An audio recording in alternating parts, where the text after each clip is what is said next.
We took one of our toughest departments, which was always at the bottom of customer service, which was our operations department, maintenance, facilities, and we helped their customers get very happy, but it was all done through coaching.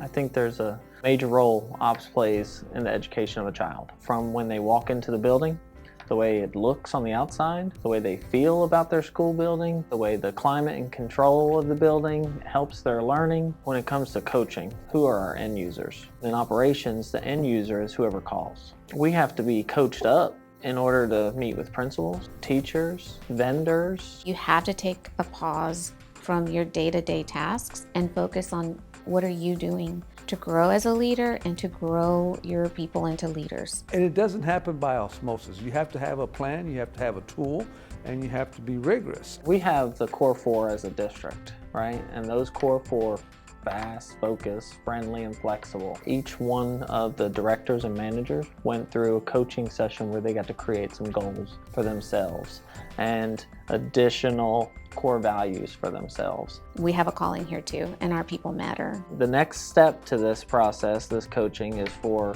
my coached up managers to coach their supervisors and so on and so forth. Engage to Learn help us with the coaching model, make sure that we have the right supports, doing the right things. We do a survey as a district every year on the core four values, and each department is ranked. 4 years ago, ops was at the very bottom of all departments. Now we are second to the top. In just the short amount of time, 3 years, we've really changed the narrative for the operations department. Being here, being invested, I mean, it just means everything. You know, my input means something. It's just mind-blowing that I could be part of the changes here at the ISD. I'm very thankful that the district took this approach with my team.